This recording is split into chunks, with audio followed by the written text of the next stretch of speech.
Bismillahirrahmanirrahim. Assalamualaikum warahmatullahi wabarakatuh.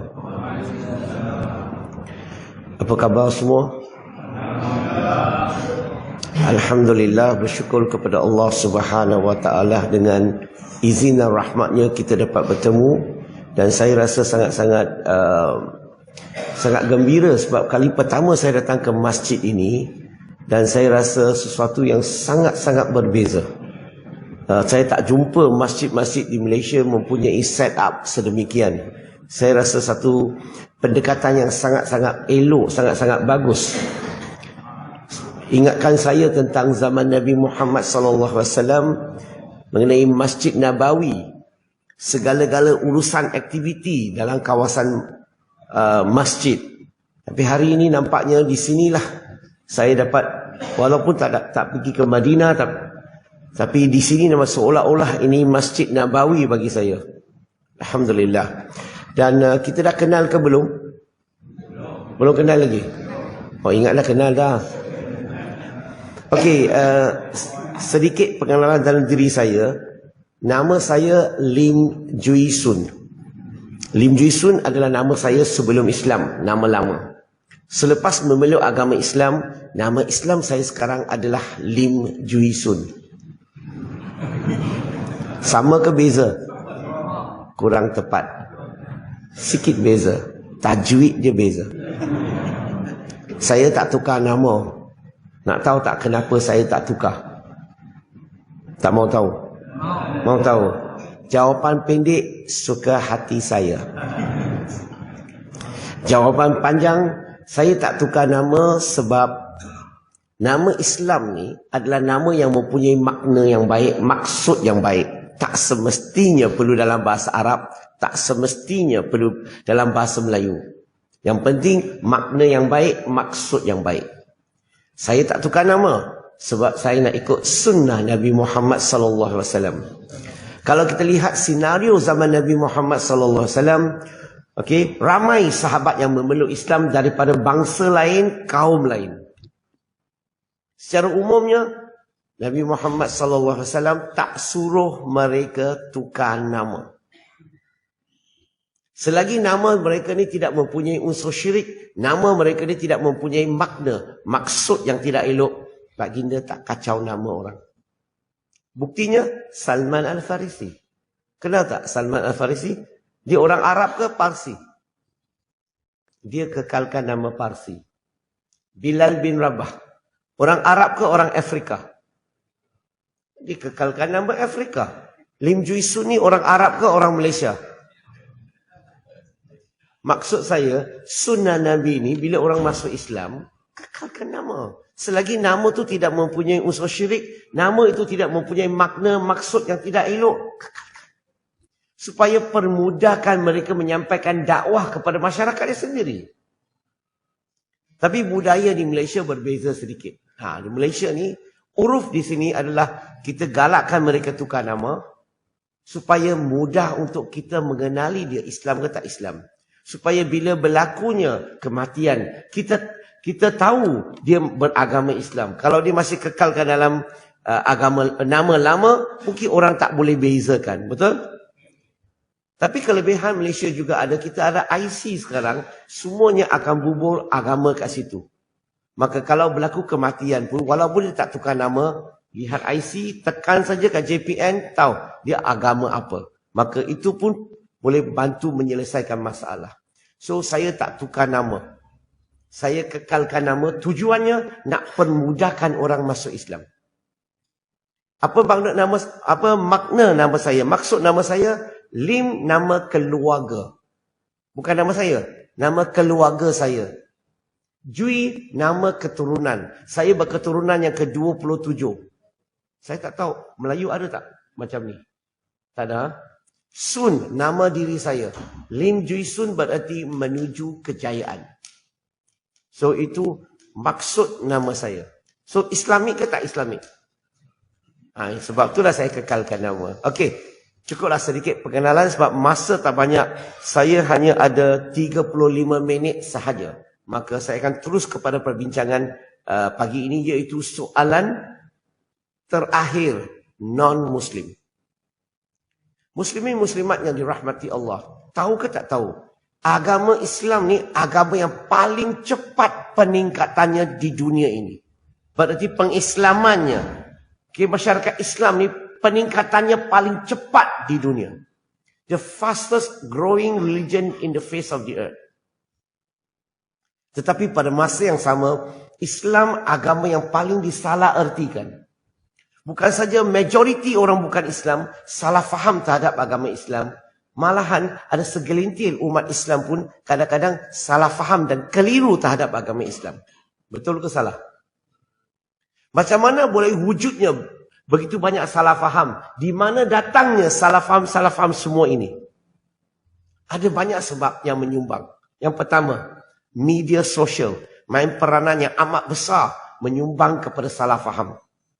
Kenapa? Sebab media sosial dunia, kita orang Islam menguasai ke orang bukan Islam? So, mampu tak mereka nak menyebarkan mesej Islam yang sebenar? Dahlah bukan Islam. Tak tahu bahasa Arab. Tak tahu selok-belok agama Islam. Mana mungkin mereka boleh sebarkan Islam yang sebenar? Kalau tambah lagi mereka ada prejudice macam mana? Maka mereka akan sengajakan mengada-adakan sesuatu yang tak ada dalam agama Islam.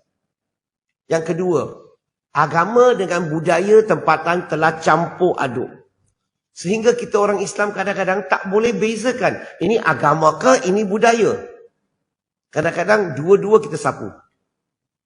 Yang ketiga, ilmuwan Islam. Kadang-kadang, bukan semua, ramai di kalangan ilmuwan Islam, kadang-kadang bercakap tentang Islam ni di luar daripada kepakaran mereka. Bukan bidang dia, tetapi dia cakap. Bukan bidang yang dia belajar, tetapi dia cakap. Saya tak kata tak boleh cakap. Kadang-kadang disebabkan bukan bidang kepakaran kita, kajian yang tak cukup, kita bagi pandangan yang kurang tepat, pandangan yang sempit, pandangan yang salah. Maka dia menimbulkan kekeliruan dalam masyarakat. Yang keempat, satu dunia menilai Islam bukan melihat sumber Islam, Quran dan Sunnah. Tetapi mereka lihat watak kita orang Islam. Betul ke tak betul? So ini yang berlaku. Cara sedemikian menilai Islam, tepat ke tak tepat? Tak tepat. Satu lagi, yang menyumbang kepada kekeliruan. Kalau saya lukis bulatan ini, kamu nampak tak? Kalau tak nampak, sudah dekat. Dekat. Okey, bulatan satu, ada bulatan dua. Ada dua bulatan ini, tapi kedua-dua bulatan ini bertindih. Faham tak bertindih? Ada sedikit bertindih. Maksud saya, bulatan sebelah kiri dituju kepada orang bukan Islam. Bulatan sebelah kanan dituju kepada kita orang Islam. Yang bertindih ini adalah pergaulan antara orang Islam dan orang bukan Islam. Biasanya sedikit. Setuju? Okey, kita cuba lihat sebelah kanan di sini. Kita orang Islam bulatan ini. Majoriti ilmuwan, ustaz-ustaz, ustazah-ustazah, ulama-ulama, mufti dan sebagainya. Mereka berada di mana bulatan ini? Mereka dekat kepada orang bukan Islam ke? Mereka jauh daripada orang bukan Islam? Dekat ke jauh? Masalahnya, mereka lah orang Islam yang paling banyak ilmu. Paling layak menerangkan Islam kepada golongan bukan Islam. Masalahnya, mereka paling jauh daripada orang bukan Islam. Bila orang bukan Islam di sini, ada soalan nak tanya. Dia tanya siapa? Dia dapat tanya tak? Pakar-pakar kita? Tak ada. Dia tanya orang Islam yang biasa. Maka bila orang Islam yang biasa jawab, buat mereka yakin ke tambah keliru. Maka pagi ini saya nak bincang tentang soalan terakhir. Kenapa saya sebut begitu? Ramai di kalangan kita ingat, kalau boleh saya nak tunjukkan 1000 kebaikan Islam supaya mereka tertarik kepada agama Islam. Itu kita punya pemikiran. Sebenarnya cara begini, cara tradisional. Cara yang saya nak recommend hari ini, cara baru. Cara baru berarti selesaikan salah faham yang dia ada dulu. Contoh, kalau gelas ini kotor, kita akan tuang tak air bersih kat dalam. Dan kita minum. Apa biasa kita akan buat? Basuh dulu, cuci dulu, betul? Dah bersih, tuang air bersih baru kita minum. Betul? Apa maksud saya? Hari ini, di otak orang bukan Islam, ada banyak salah faham. 5 hingga 10 soalan. Kalau kita tunjuk kebaikan, kamu tunjuklah 1000 kebaikan. Dalam otak dia fikir apa? Tapi soalan saya 5 soalan, 10 soalan tak jawab. Masih lagi tak ada jawapan. Maka mereka akan tertarik tak kepada Islam?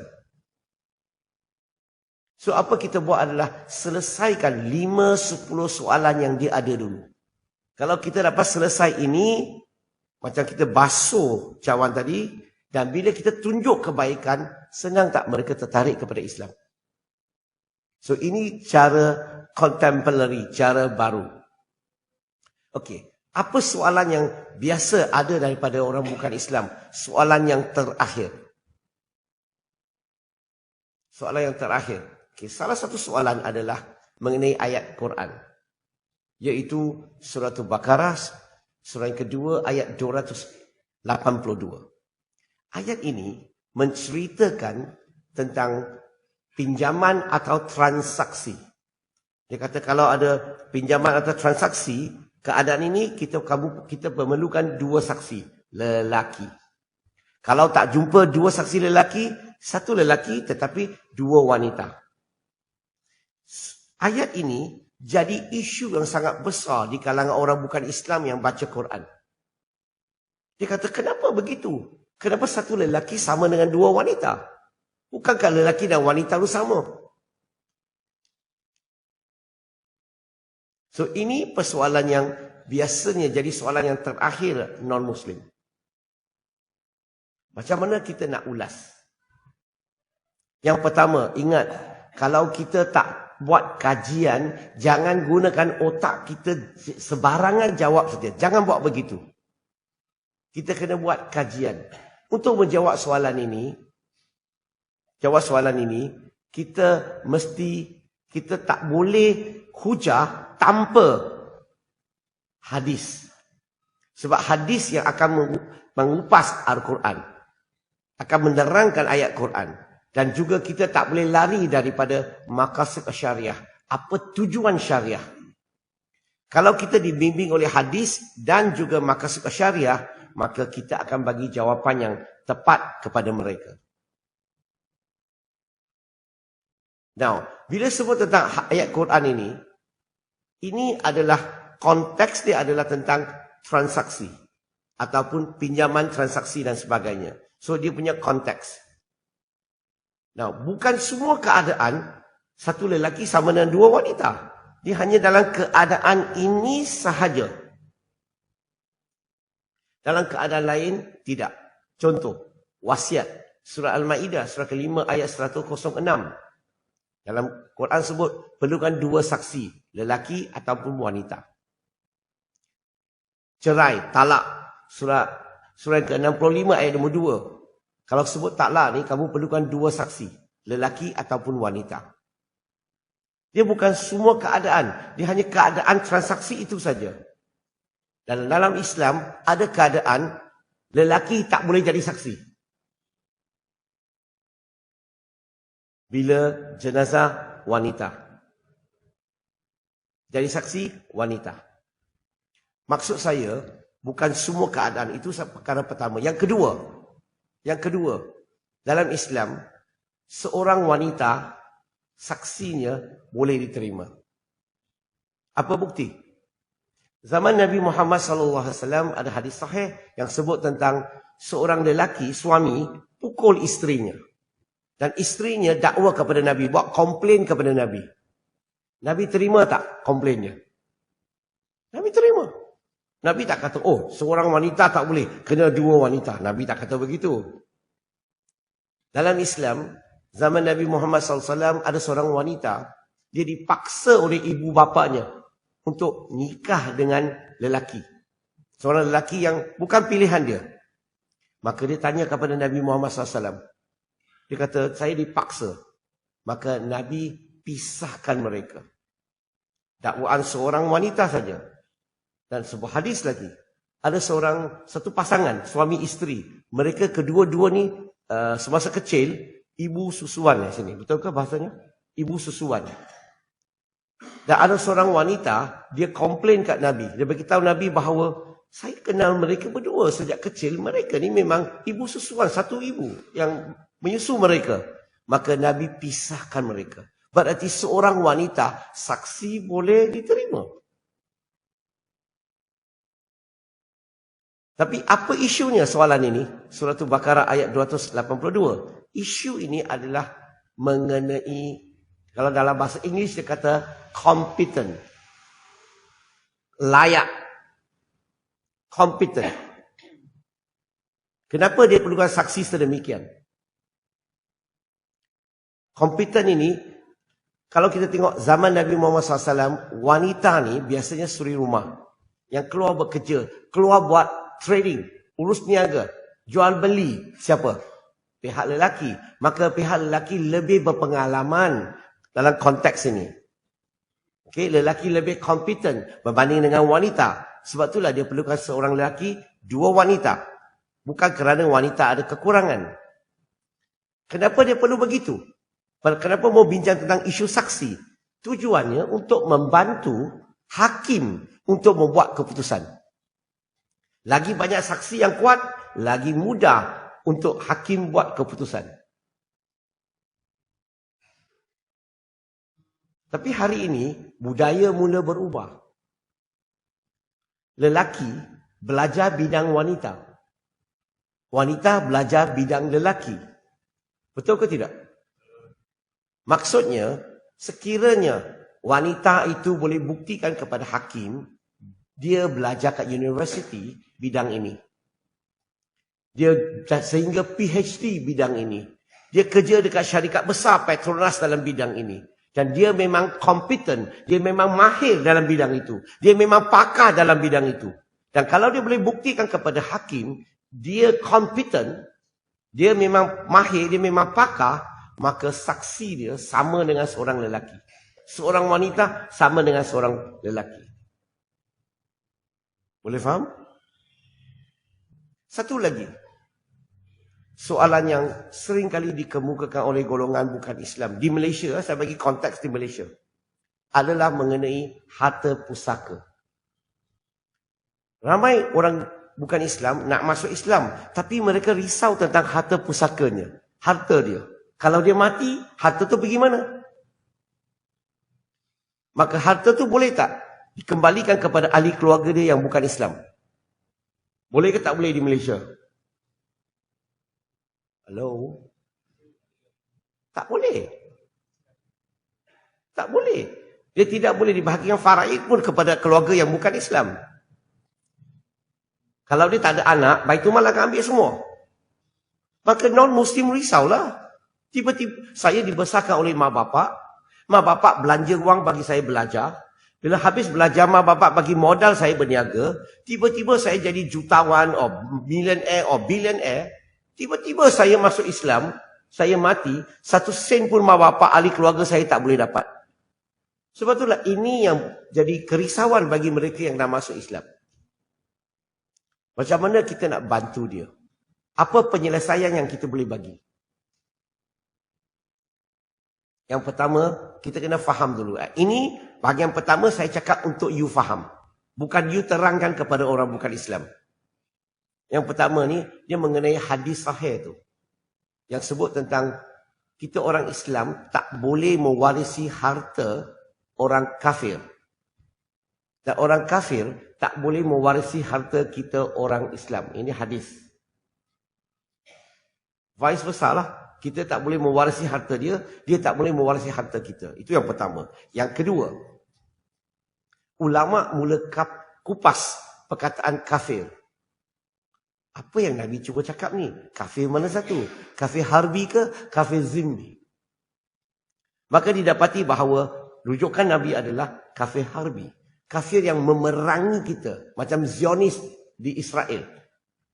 Ini kafir harbi. Kenapa? Sebab mereka memerangi kita kerana agama kita. Mereka halau kita keluar dari rumah kita.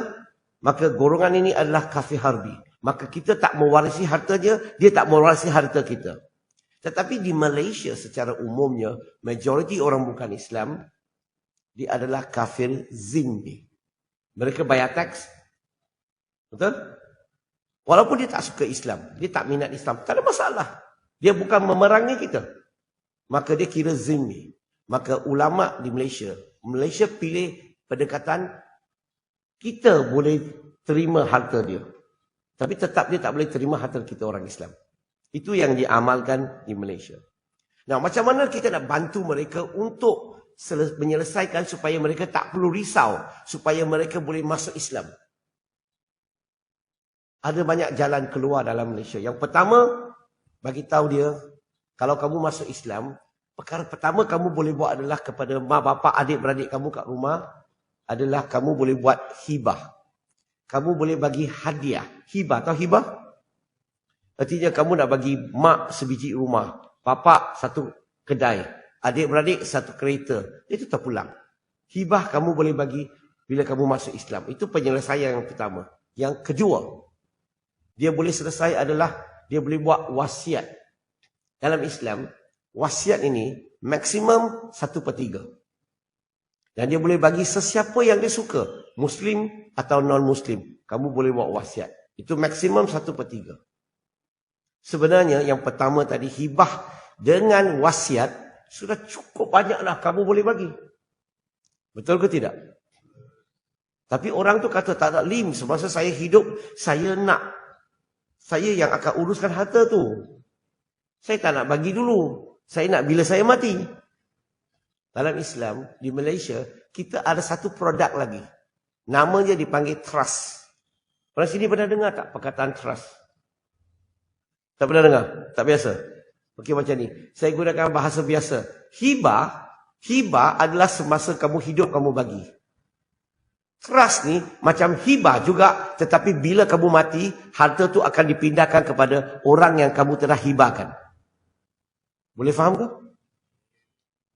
Maka apa yang kamu nak risau sekarang? Berapa banyak harta kamu ada? Kamu boleh pindah siap-siap. Bawa pergi ke amanah raya. Amanah raya. Kamu pindah nama siap-siap. Tapi bila saya mati, barulah harta tu akan pindah kepada sesiapa yang dah pindah siap kepada dia. Tapi biasanya siapa mati dulu? Anak mati dulu ke mak bapak mati dulu? Okey. Tapi kadang-kadang dia risau, jangan, tak ada masalah. Di Malaysia ni, tahu tak, di Malaysia ni kita menghadapi satu cabaran yang sangat besar. Dekat 90 bilion. Tahu tak 90 bilion? 90 tambah 90 kat belakang. Banyak tak duit? 90 bilion harta dan wang orang Islam dibekukan. Kenapa? Sebab orang Islam kita ni kuat tawakal. Tahu tak kuat tawakal? Kita ingat, tak apa. Nanti kita mati, harta tu akan dibahagikan faraid. Mengikut faraid. Betul? Itu teori. Untuk anak bini kamu nak menuntut harta itu, dia perlukan dokumen yang complete. Dia perlukan semua dokumen secara original, bawa kepada amanah raya contohnya, atau bawa kepada pemerintah, dan itu semua akan dibahagikan bila mereka boleh kemukakan dokumen yang complete, yang sempurna, yang original. Tapi kita menghadapi masalah paling besar, bila suami dah mati, isteri nak tuntut harta tak boleh. Anak nak tuntut harta tak boleh. Sebab tak ada dokumen original. Muslimin muslimat yang dirahmati Allah. Saya nak nasihati saya dan juga muslimin muslimat. Kalau masih hidup sekarang, kalau ada sedikit kemampuan, semua harta yang kamu ada, pergi buatlah. Hibah ke, wasiat ke, trust ke, buat dulu. Bila kita semua yang yang harta yang besar-besar ni dah selesai. Kalau kita mati, tinggal sikit saja, yang berapa sikit saja, maka dia tak jadi masalah bagi anak bini. Masalah kita hari ini 90 bilion harta dan wang dibekukan sebab kita tak buat apa-apa. Bila kita dah pergi, harta tu tak boleh dipindah kepada sesiapa sebab tak ada dokumen penuh, original. Saya galakkanlah kalau boleh buat sesuatu sekarang. Sekarang ada banyak syarikat yang dilantik oleh kerajaan ataupun amanah raya, pergilah sana ambil information, pergi buat dulu. Macam saya dah selesai dah. Anak-anak saya segala-galanya sebab saya tahu saya tak mungkin hidup lama kan. Bila-bila boleh mati. Saya selesai dulu. Supaya kalau saya mati pun, anak bini tak ada isu. Anak-anak saya tak perlu risau tentang apa. Sebab dah pindah nama siap-siap. Dan di Malaysia, kita ada jalan keluar lagi. Salah satu jalan adalah dipanggil discretion. Budi bicara. Contoh, kalau dia tak sempat buat hibah. Dia tak sempat buat wasiat. Dia tak sempat buat trust. Di Malaysia, kita ada satu lagi dipanggil budi bicara. Iaitu, kita boleh bawa kes itu kepada pemerintah. Okey? Biar pemerintah tu gunakan budi bicara tu. Okey? Apa nak buat dengan harta tu. Contoh, di satu negeri, tak mau sebut nama, ada seorang lelaki masuk Islam. Dia masuk Islam dah 12 tahun. Tapi anak bini dia bukan Islam. Dan anak bini pun tak tahu dia masuk Islam. Tiba-tiba dia heart attack, dia meninggal. Rumah tu, kereta tu, atas nama suami dia. Maka sebab isteri anak perempuan bukan Islam, maka Baitul Mal nak ambil rumah tu, nak ambil kereta tu. Saya nak tanya, kalau kita ambil rumah, ambil kereta, anak bini dia nak pergi mana? Anak bini dia akan suka Islam ke benci Islam? Keluarga dia, masyarakat bukan Islam sana, apa pandangan mereka? Ini harta memang suami dia punya. Kenapa isteri dia tak boleh dapat? Yalah, suami dia masuk Islam tanpa pengetahuan isterinya. Maka ada NGO bawa isu ini kepada pemerintah. Dan pemerintah tu gunakan budi bicara. Okey, anggap anak dia, isteri dia sebagai mu'alaf. Dan mereka pulang balik sebagai hadiah kepada anak bini dia. Barulah perkara itu selesai. Tak ada isu. Kamu tak dengar isu itu. Sebab kita bawa kepada pemerintah. Satu lagi, di satu negeri, satu kes lagi berlaku, pakcik ni masuk Islam, dia meninggal. Kereta yang dia bawa tu, satu kereta je lah, harta tak banyak pun. Dah lama pun kereta tu. Okay, atas nama bapak dia. Tetapi yang beli, yang bayar, anak dia. Anak dia bukan Islam. Tapi bila dia meninggal, Baitul Mal negeri itu memang special. World class. Tak perlu tunggu orang datang minta. Pergi cari keluarga dia, pulang balik kepada keluarganya. So kita kena bagi jalan keluar. Supaya mereka tak perlu risau kalau saya masuk Islam, tiba-tiba saya meninggal, harta saya boleh pindah kepada sesiapa yang dia nak. Sebab mak bapak besarkan dia. Mak bapak yang sokong dia. Dan dia nak bagi sebahagian kepada mak bapak dia, kepada adik-beradik dia. Teruskan. Tetapi saya tak galakkan dia bagi semua. Saya tak galakkan dia bagi semua. Saya nak pastikan dia simpan sebahagian untuk isteri dia, untuk anak dia. Jangan-jangan kamu dah meninggal, anak bini tak ada tempat tinggal. Anak tak ada, bini tak mampu nak sokong dia untuk belajar. Apa akan jadi? Sebab itulah walaupun kita nak bagi kepada sesiapa yang kita suka, ada haknya. Tinggalkan sebahagian harta kepada isteri dan kepada anaknya. Itu cadangan saya. Itu soalan yang kedua. Berapa minit lagi? Ada satu soalan lagi. Ini jadi soalan yang seorang sahabat saya. Dia ni seorang doktor. Dia belum Islam. Dia pernah tanya seorang ustaz soalan ini. Dia kata, kenapa dalam Islam membenarkan kita orang lelaki Islam bersetubuh dengan hambanya? Betul tak dalam Islam dulu? Betul kan? So dia kata, ini sesuatu perbuatan yang tidak bermoral, dia kata. Mana boleh? Kamu ada hubungan dengan hamba kamu tanpa izin, tanpa persetujuan. So dia kata ini adalah suatu perbuatan yang tidak bermoral. Maka dia tanya seorang ustaz tu, maka ustaz tu jawab tanpa berfikir, tanpa mempunyai buat kajian yang cukup. Maka buat orang ini lagi jauh daripada agama Islam. Sebab itu soalan yang terakhir. Kalau ustaz ni boleh jawab dengan elok, jawab dengan meyakinkan, jawab dengan logik, maka dia memeluk agama Islam. Dan kemudian bila saya tahu tentang isu ini, saya panggil dia datang jumpa saya. Saya tanya dia, apa masalah kamu? So dia ulang balik soalan itu. Saya kata, boleh tak biar saya cuba jawab?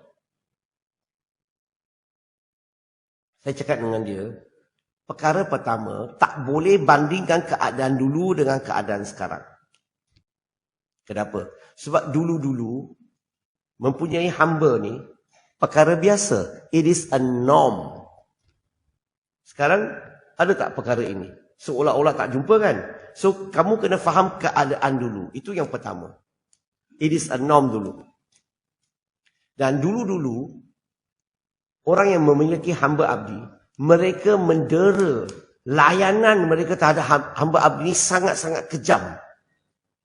Mereka pukul.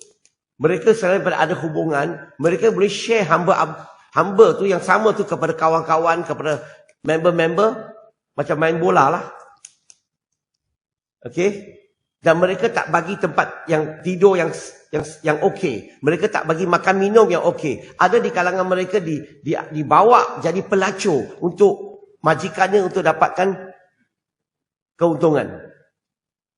Nah, itulah keadaan hamba abdi sebelum kedatangan Nabi Muhammad sallallahu alaihi wasallam. Kena tindas. Tetapi selepas kedatangan Nabi Muhammad sallallahu alaihi wasallam, Nabi nak hapuskan hamba abdi. Tetapi disebabkan dia adalah sesuatu yang dipanggil, sudah jadi suatu kebiasaan. Setiap rumah ada hamba abdi. Macam mana kamu nak berhenti tiba-tiba?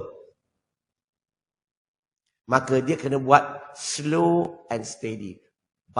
Dia kena berperingkat-peringkat. Hamba abdi dulu, macam mana mereka boleh jadi hamba? Suatu kuasa besar dalam menakluki, datang untuk menakluki kuasa kecil itu, bila segala rampasan, mereka bahagikan di antara pejuang-pejuang mereka, maka jadi hamba kepada mereka. Apa yang saya nak sebut di sini adalah, kalau kuasa besar datang menakluki kuasa kecil itu, kuasa kecil itu sudah tahu nasib dia. Faham tak? Macam contoh, kalau saya buat satu jenayah, saya disabit kesalahan, saya kena masuk penjara. Saya tahu tak nasib saya dalam penjara? Saya dah tahu dah. Saya tak boleh tengok TV dah. Saya tak boleh telefon dah. Saya tak ada smartphone dah. Saya duduk dekat bilik kecil dah. Contoh.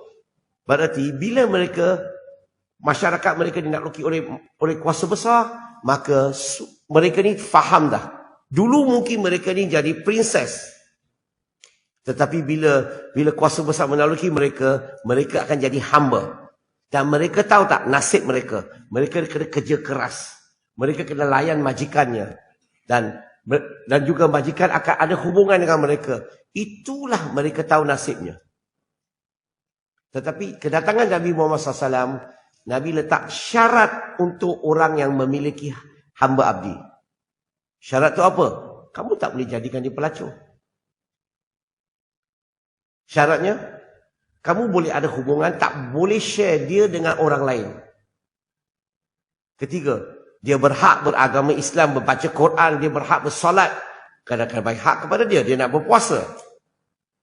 So, Islam mula bagi syarat untuk orang memiliki hamba. Itu yang pertama. Kemudian, Nabi pastikan, jadikan seberapa banyak jalan, maksudnya banyak ruang, okay, untuk orang keluar, artinya bebas daripada jadi hamba. Faham ke? Cari banyak sebab. Saya bagi contoh. Orang Arab dulu, dia ada satu budaya. Suami ni kadang-kadang gaduh dengan isteri, dia akan cakap apa?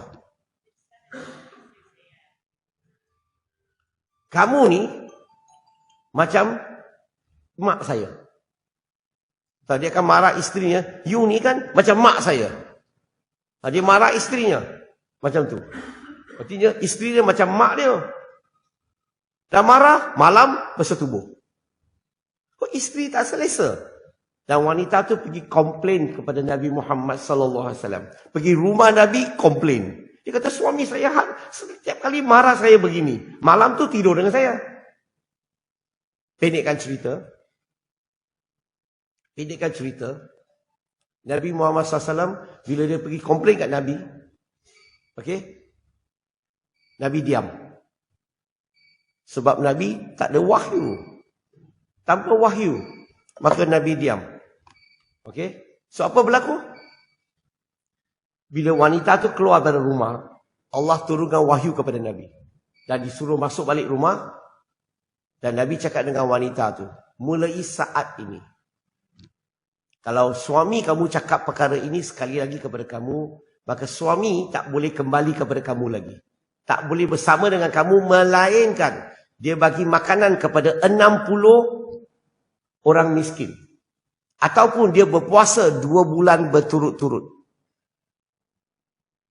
Kalau 2 ni tak boleh, dia kena bebaskan hamba abdi. Nampak tak? Nabi jadikan banyak jalan untuk orang bebaskan hamba abdi. Dan kalau tuan tu ada hubungan dengan hamba abdi, lahirkan anak, maka anak tu merdeka. Kalau dia nikah dengan hamba abdi itu merdeka. So Islam jadikan banyak jalan untuk memerdekakan hamba abdi. Dan yang paling cantik sekali dalam Islam, tak ada dalam agama lain, adalah kita ada, apa tu? Zakat. 8 asnaf kan? Salah satu asnaf tu siapa?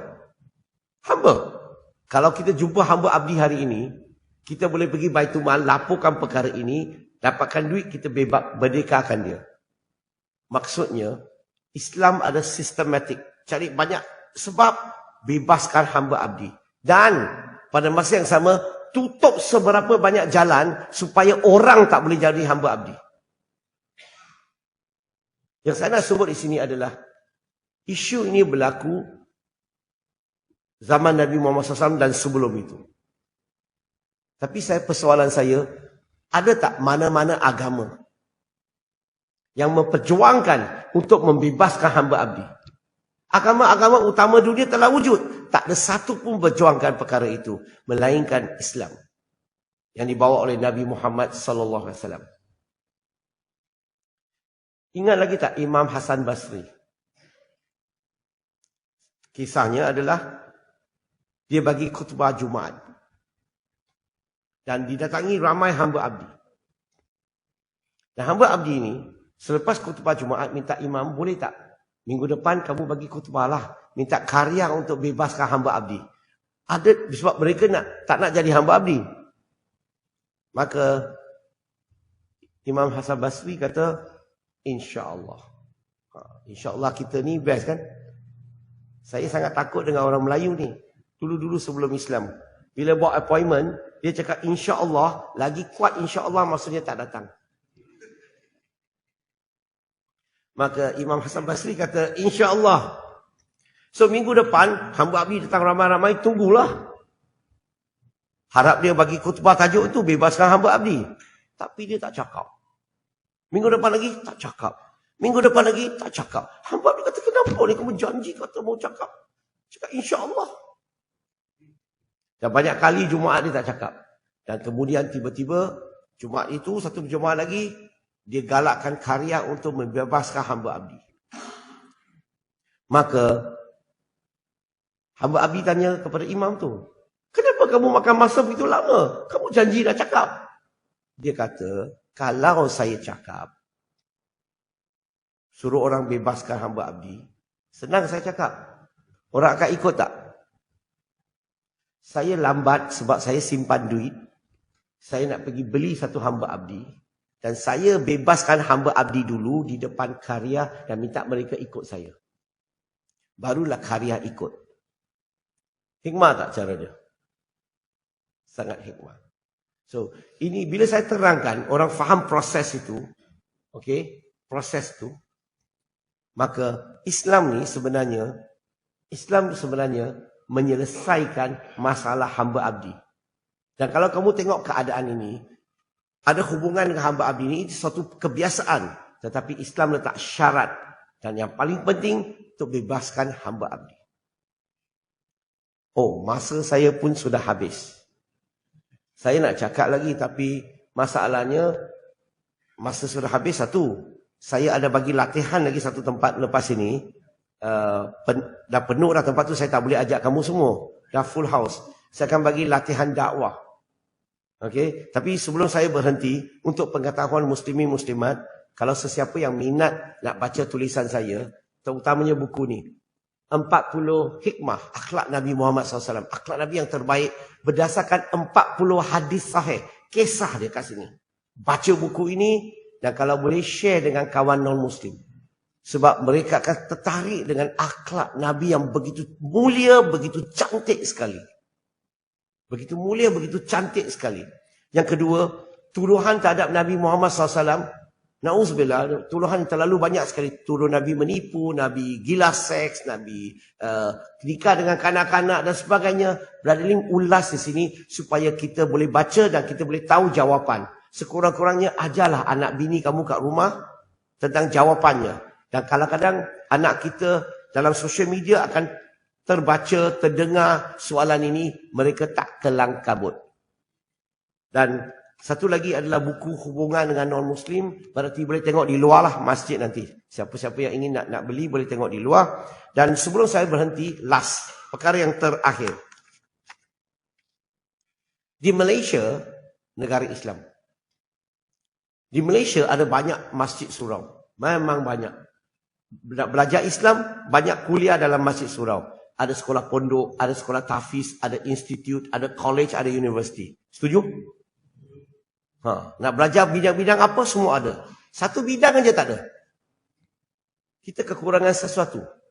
Kita tak ada missionary school. Kita tak ada satu sekolah yang melahirkan pendakwa yang boleh bercakap, berhujah, berdialog, berdebat. Tarah. Lahirkan pendakwa yang macam Sheikh Ahmad Didat. Pendakwa macam Dr. Zakir Naik. Macam Dr. Gary Miller. Semua ni pakar-pakar dakwah berdialog ni. Tak ada. Tetapi agama jiran kita Kristian ada banyak missionary school. Sebab itulah statistik banci 2010, kita orang Islam kalah teruk-teruk. Sebab di Malaysia masa tu 30 juta. 18 juta orang Islam, orang Cina 7 juta. Sikit aja. Yang 7 juta ni, masuk Islam hanya 42,000. Masuk Kristian 700,000. Maksudnya, satu Cina masuk Islam, 16 Cina masuk Kristian. Kita kalah berapa? 16-1. Di mana? Negara Islam. Kita majority ke minority? Kita majority. Mereka super minority. Serius tak? Bukan saja itu. Yang paling teruk, kebenaran kalah kepada kebatilan. Tauhid kalah kepada syirik. Saya nak tanya, masalah kat mana? Masalah Islam tak betul? Atau masalah kita orang Islam yang tak betul? Sebab itulah 2 tahun yang lalu saya telah bina satu dakwah akademi internasional. Ini missionary school di Kuala Lumpur, di Wangsa Maju.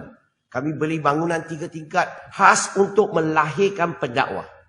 Melahirkan pendakwah yang boleh menyampaikan, boleh berhujah, boleh berdialog dan boleh wakil Islam untuk berdebat dan sebagainya. Dan saya nak ajaklah muslimin muslimat bagi mereka yang ingin nak bersama dengan kami, ingin nak melabur bersama dengan kami untuk saham akhirat, ambil peluang ini. Bangunan yang kami beli itu 3 tingkat tu, kami sudah bayar 60%. 60%. Tinggal 40%. Bagi sesiapa yang ingin nak infak atau nak melabur saham akhirat ataupun nak bayar zakat, ambil peluang ini dekat sini. Kamu boleh bayar di sini dan WhatsApp di sini. Masih lagi tinggal 400 lot. Satu lot 2,000, 400 lot. Siapa-siapa yang ingin nak melabur untuk saham akhirat, silakan. Nak bayar zakat juga boleh. Yang kedua, bagi mereka yang nak bersama dengan kami, nak dapat segala-gala yang kami buat setiap tahun, dakwah ni, program yang kami buat semua tu, bagi mereka yang nak sumbang RM1 sehari ke, RM2 sehari ke, RM3 sehari, dekat sini pula. Okay, pergi ke sumbang.dakwah.my, sumbang.dakwah.my, dan kamu akan tengok semua tu, dan kamu boleh pilih mana satu yang kamu nak sumbang. Sebab apa? Tak pedulilah berapa kecil pun sumbangan tu, apa yang kami lakukan, kamu semua akan dapat satu bahagian yang sama. Saya nak ajaklah muslimin muslimat, bukan saja kita nak usaha untuk dunia ni, kita juga kena usaha untuk akhirat kita. Okay? So itu saja perkongsian pagi ini, dan maaf kalau saya terkasar bahasa sebab saya ni orang Melaka. Orang Melaka ni dia kurang asam sikit. Okay? Terima kasih banyak. Assalamualaikum.